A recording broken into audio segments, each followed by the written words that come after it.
At 8 o'clock, we got number 20 Utah, who's 2-0. Traveling to Wyoming, who's 2-0. Undefeated versus undefeated matchup, baby. Utah favored by 23.5 points on CBS Sports Network.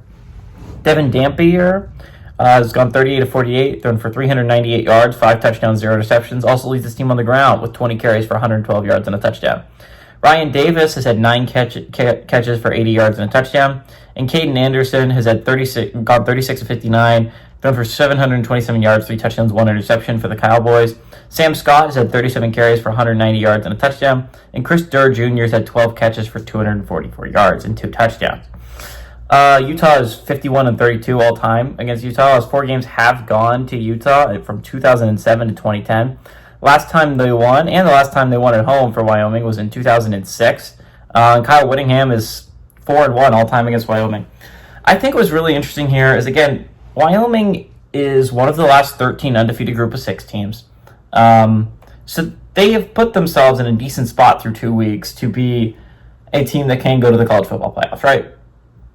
But if you're looking at it from the perspective of schedule, they played 2 Power 4 opponents, which, again, USF did. I mean, Tulane's playing 3. It's not impossible to put yourself on the map with 2 Power 4 opponents. It's just really hard. The chances are you have to go 1-1. You have to go 1-1 against Utah and Colorado. The bright side, if you're Wyoming, Utah's the harder one. So as long as you look competent here today, again, you're going to have to go to Colorado, so that's a little bit more of a downer because this is one's at home. But Utah's the better football team. Realistically, you just have to show some fight here today. If you show some fight and then you win next week, you're still in the playoff mix, right? Like, it's going to take some teams losing, but the chances are at week 5, we're not going to have any undefeated group of 5 teams left. Chances are these teams are going to lose.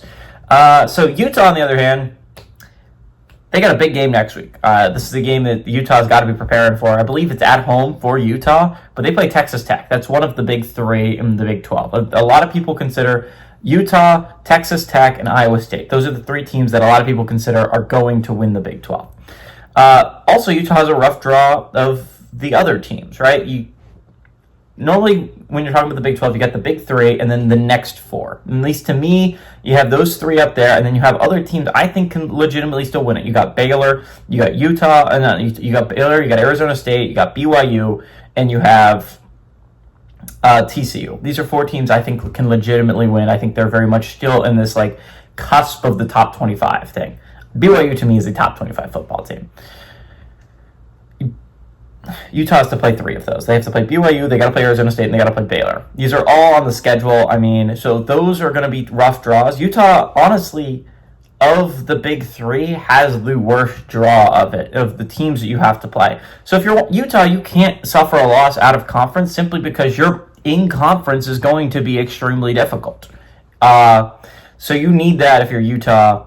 You need this win on the road. Wyoming kind of needs this one. They can still make up for it next week, but that's asking for a lot. They kind of need this one right here, right now. I think Utah's going to be able to win pretty handily. They got a big game next week against Texas Tech, which I could see them slipping. So I think they're going to win by like 21-ish, maybe 14. But I think Wyoming's going to cover that spread. They're at home, and I could see Utah, this being a little bit of a look-ahead game considering how big of a game next week is against Texas Tech.